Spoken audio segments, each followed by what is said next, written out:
Assalamualaikum warahmatullahi wabarakatuh. Izin memperkenalkan diri. Nama saya Yulianiksi dengan NIM 3311201037 dari kelas A. Di sini saya akan mempresentasikan tugas kimia analisis saya yang berjudul Identifikasi kandungan gentamisin sulfat dalam sediaan krim dengan kromatografi cair kinerja tinggi. Baik, yang pertama gentamisin sulfat. Untuk pemeriannya sendiri serbuk putih sampai ke kuning-kuningan. Kelarutannya larut dalam air, tidak larut dalam etanol, aseton, kloroform, ether, dan benzen. Untuk melakukan analisis kandungan gentamisin dalam Farmakope edisi 6 halaman 662-663, gentamisin dilakukan penetapan dengan cara kromatografi cair kinerja tinggi. Selanjutnya, pendahuluan. Gentamisin sulfat adalah antibiotik spektrum luas berbasis aminoglikosida yang aktif melawan bakteri gram positif dan gram negatif. Gentamisin diturunkan melalui fermentasi dan merupakan campuran yang mengandung 4 senyawa utama, yaitu gentamisin C1, gentamisin C1A, gentamisin C2, gentamisin C2A, dan senyawa minor gentamisin C2B. Selanjutnya yaitu metode pemisahan. Sesuai dengan Farmakope bahwa dikatakan gentamisin sulfat untuk kandungan analisisnya menggunakan KCKT, dan untuk jurnal penunjangnya dikatakan bahwa metode analisis ini menggunakan RRHPLC dengan detektornya yaitu detektor CAD atau detektor aerosol dibebankan.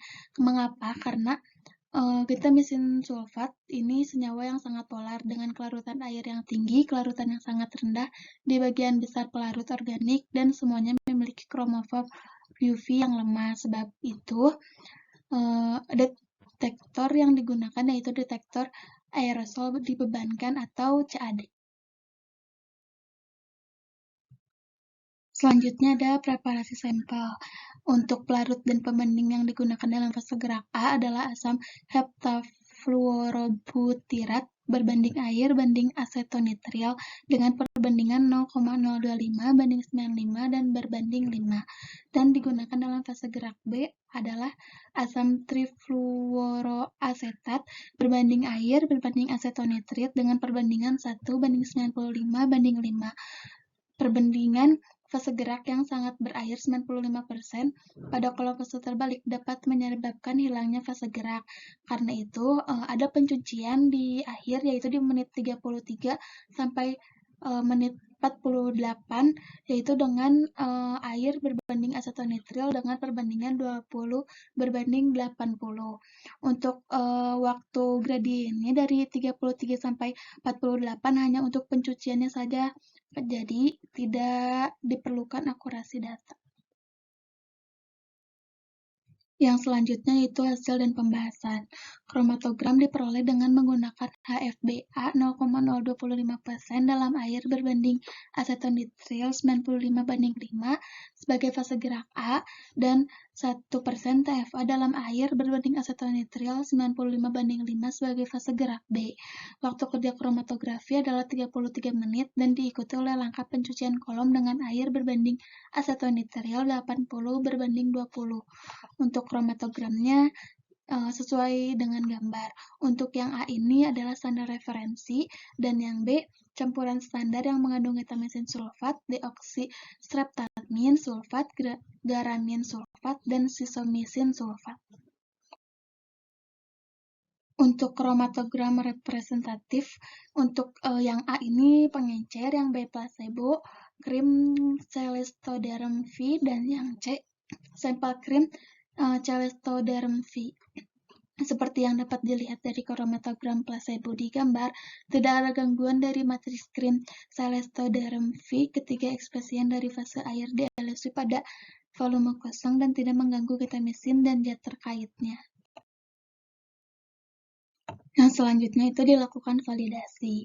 Validasi metode krim Celistoderm V dengan gentamisin dilakukan oleh 2 orang analisis dari laboratorium yang berbeda dengan menggunakan parameter pengujian seperti linearitas, respon presisi, spesifikasi kekokohan, stabilitas sampel, limit of quantization atau LOQ, dan limit of detection atau LOD.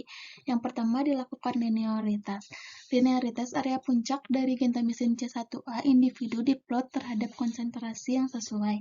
Analisis regresi linear menghasilkan koefisien determinasi R2 lebih besar dari 0,99 atau N sama dengan 18 untuk gentamisin sulfat. Kurva regresi linear representatif dari gentamisin sulfat dari studi linearitas ditunjukkan pada gambar.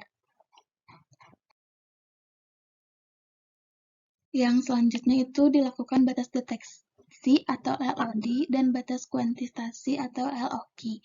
Batas deteksi dan kuantitasi gentamisin sulfat C1A adalah 0,37% dan 0,70%.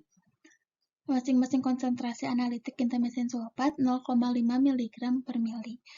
Selanjutnya dilakukan reproduksibilitas dan presisi metode. Untuk reproduksibilitas metode ditentukan dari persentase standar deviasi relatif atau persen RSD dan dari pemulihan yang diperoleh dari sampel yang disiapkan. Di sini digunakan 50%, 100%, dan 150%. Untuk presisinya yang menengah ditentukan dari perbedaan pemulihan rata-rata dan perbedaan persen RSB. Untuk perbedaannya sendiri yaitu 0,1 untuk yang 50%, 1,5 untuk yang 100%, dan 1,4 untuk yang 150%. Selanjutnya dilakukan evaluasi kekokohan. Variasi yang disengaja dalam parameter HPLC dibuat untuk menunjukkan ketangguhan metode ini. Kami mengevaluasi ketangguhan metode berdasarkan perubahan retensi relatif atau yang disebut RR. Dapat dilihat bahwa RR yang diperoleh dalam berbagai kondisi kromatografi tetap cukup dekat. Untuk datanya tertera. Setelah dilakukan beberapa evaluasi, dapat disimpulkan bahwa percobaan dengan HPLC dengan detektor CAD, metode ini berhasil divalidasi oleh dua analisis dari dua laboratorium yang berbeda dan telah dibuktikan melalui akurasi, linearitas, presisi, reproduktivitas, spesifisitas, dan ketahanan yang baik. Dapat memisahkan semua produk degradasi gentamisin yang diketahui dan tidak diketahui dari puncak API dan dari satu sama lain, dan dapat secara akurat menghitung kandungan gentamisin dalam sampel krim Celestodorm. Untuk daftar pustaka yang saya gunakan itu tercantum, dan sekian presentasi dari saya. Selebihnya mohon maaf. Wassalamualaikum warahmatullahi wabarakatuh.